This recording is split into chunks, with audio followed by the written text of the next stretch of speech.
since this is heavy, I bet this should also have a pretty high swing. D0, D1 maybe? D0 is a bit too low, but so that's okay. But your driver was D9, so you need to check that. Yeah.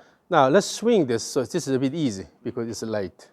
Okay, and then as you swing again, the focus is moving the white ball around. The goal is to move the white ball. Pay attention to the whoosh sound. Your goal is to generate good whoosh sound.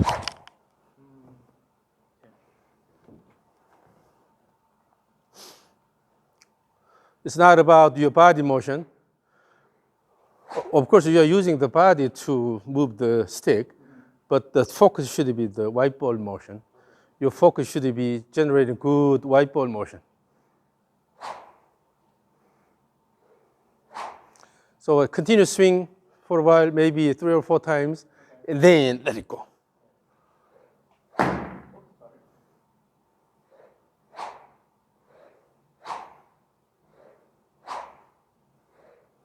That's a good timing. So the first one was a bit rushed, but when you have a bit more time, it's easier to find the right timing on the way down. So try not to hit the ground.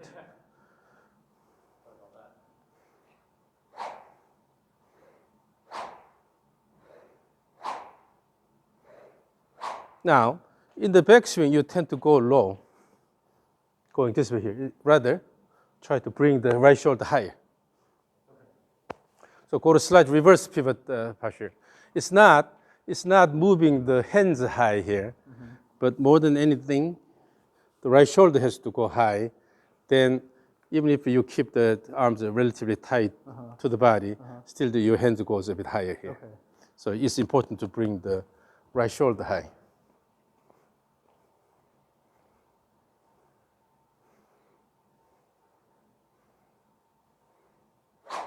So currently, your swing plane is slightly outward. It's because you have a little bit of crossover alignment at the top.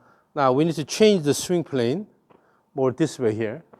So I will stay on the left side of the target, intentionally try to swing it toward me this way here. That means, remember, in your data, you tend to turn more in the backswing direction, but less in the downswing direction. You need to turn your body more in the downswing.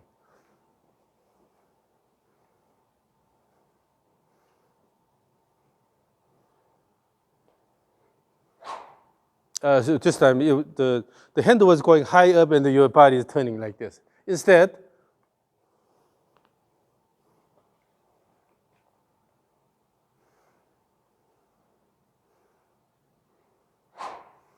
now, on the way down here, in the downswing, try to have this motion here. Yeah. It's called the pronation of the right forearm, supination of left forearm. Have this motion. Then you will be able to bring this a bit flatter here. Then you can open this way more. Introduce this motion here. Still is lifted here. So when on this side, if you lift the hand up, then the swing plane goes outward. Remember, your cleavage swing plane was more outward. So have the image of bringing the hand higher. Bring the hands higher in the back. Oh, it's still too low. It's still too low? You're lifting the elbow here. Go more this way. Bring the hands higher, but try to drop the head behind your body. Like this. So the elbow stays in the front of the chest here. Instead of lifting this. Got it. Then it goes this way here. I was trying to keep my right shoulder high, but I think I brought my right. So shoulder high, and then have this here. In the backswing, have this supination motion here. Yeah. Supination here. So instead of having this baseball, posture here, more this way. So you need the more supination. Yeah. Then the cleavage will drop a bit more here. So then it's a bit easier. The hands are higher. The cleavage is dropped here. And then when you turn, go this way, your body can actually turn more this way here.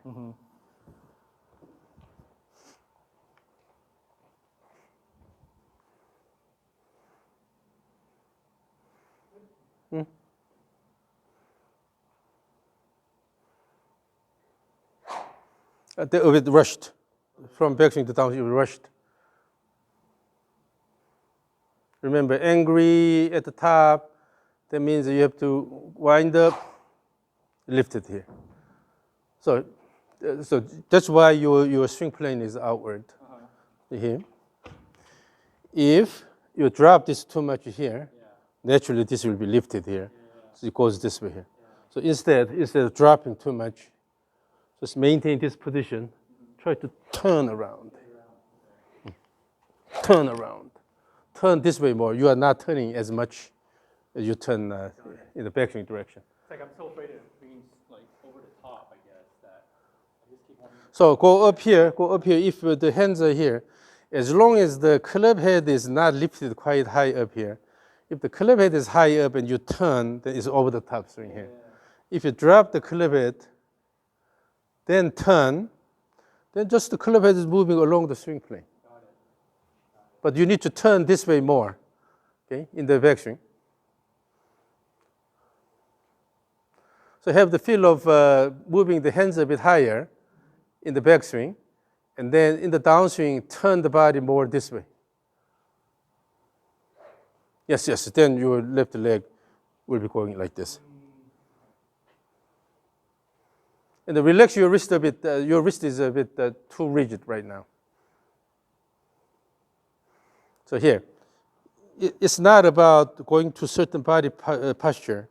You have to pay attention to the motion of the white ball here. Because your goal is to move the white ball nicely around your body and then swing through. The motion of the white ball is what matters. But if your wrist is too rigid, you're dictating this. Particularly this stick is light.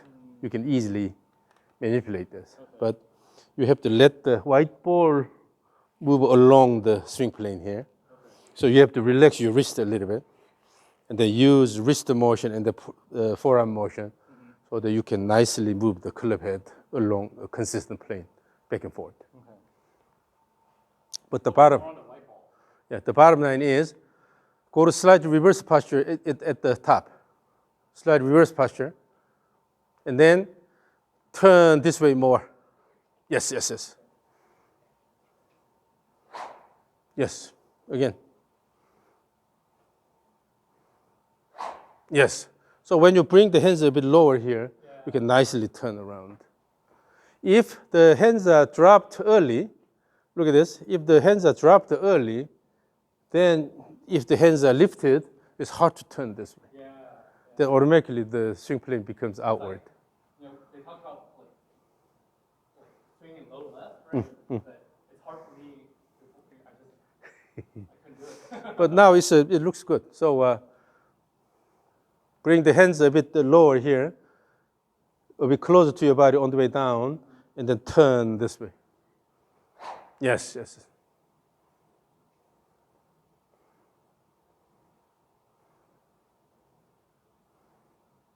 Yes. Now, so when on this side, that I like it, but in order to make this happen, in order to make it a bit easier, you shouldn't go too low on this side here, right? So bring this a bit higher and then turn low.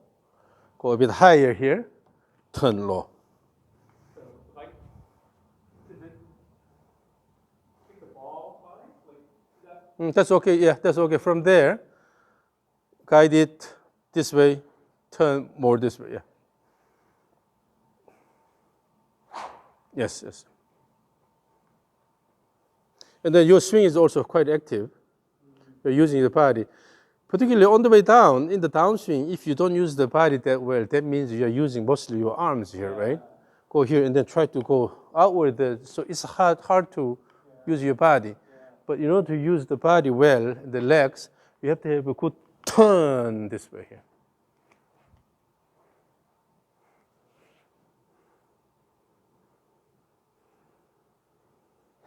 Yes. The plane is a lot better. I feel much more Now try to turn even more. So I'm here. So you should be able to feel what it's like to control the direction of turn. Not enough because I'm here.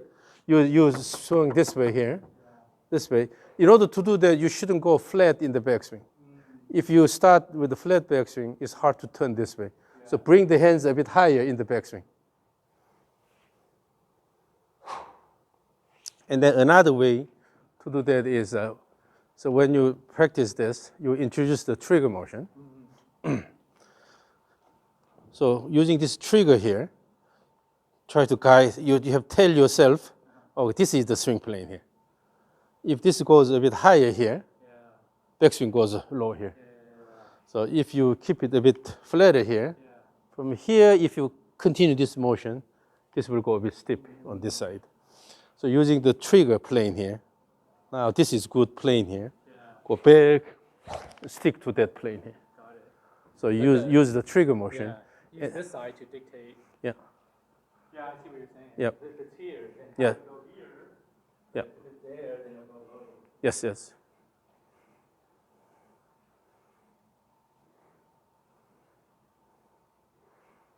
And also another way is that currently when you do the trigger motion, your wrist is in this position here. That's why the head is always high. Oh, okay. Let it, If you go this way here to bring it back. let it supinate.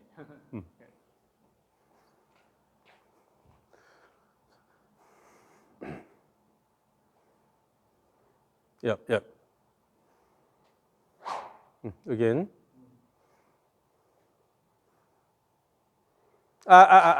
So this was okay, but because your trigger motion backswing was not well connected.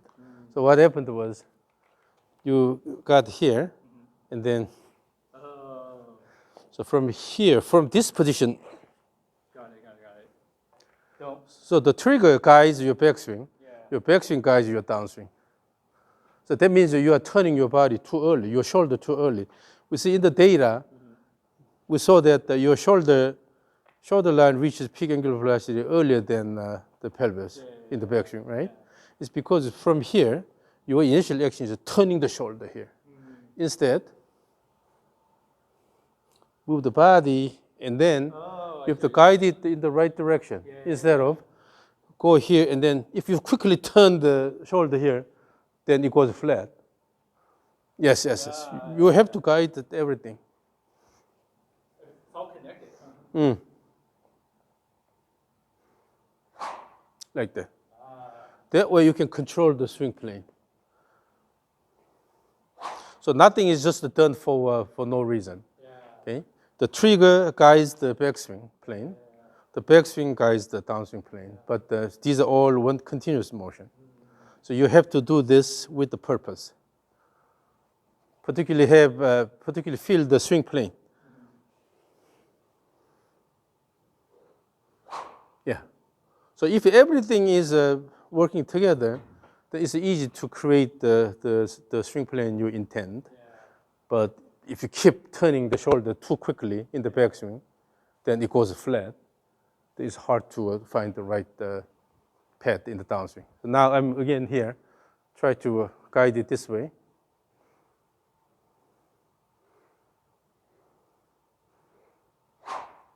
Still the trigger plane was a bit too high. Keep the trigger plane even flatter.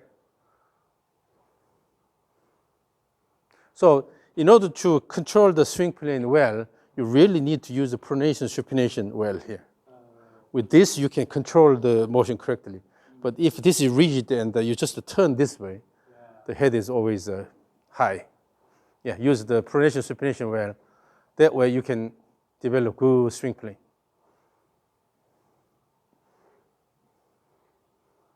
Yep. Yes, yes, yes. So this motion is really important. This motion is really important here. Here and then here. Because I don't think it's something I've ever like really worked on in my swing like this. So when you go this way here, when you have good supination, then you will be able to bring the hands a bit higher, but the club head is relatively low here. So actually with this, you will be able to keep the club parallel to the swing plane here. But if your hand goes low, and then you don't have enough supination, and then bring the elbow up, it's a crossover. Yeah. I see what you're saying. Yeah. Because once it goes like, you have this thing forward. Yep. Yeah. And then particularly as you repeat this at home, keep a camera over there, Okay. and then you'll be able to see the swing plane here. So when you practice just a swing, easy swing back and forth, but when you use the supination motion well, you will be able to see that it gives you a good plane here. But if this is rigid, you don't use the pronation supination that well, and then elbow is lifted here, it shows a crossover here. Crossover alignment is bad. It causes a lot of trouble on the way down.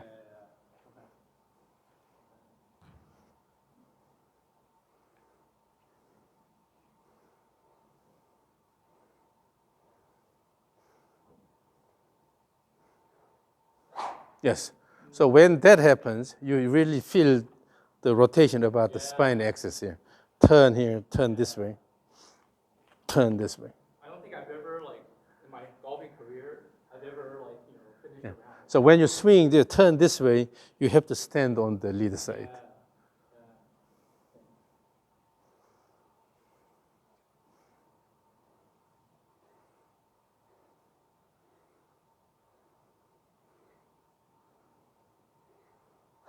Yeah, this is really good. So let me record this.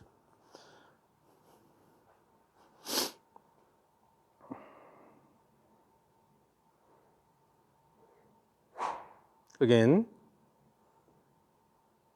So feel the motion of the white ball around.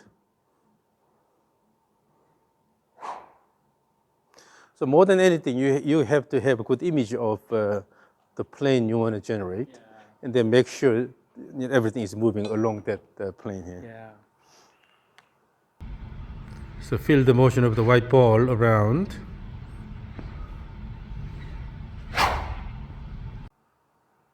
Now your forearm is a lot freer because you are using this correctly. Yeah. So this is how you develop good rhythm. Okay. And then now let's briefly work on the rope swing. The same idea. In this one, because it still is a relatively rigid, so you have to use the pronation supination well.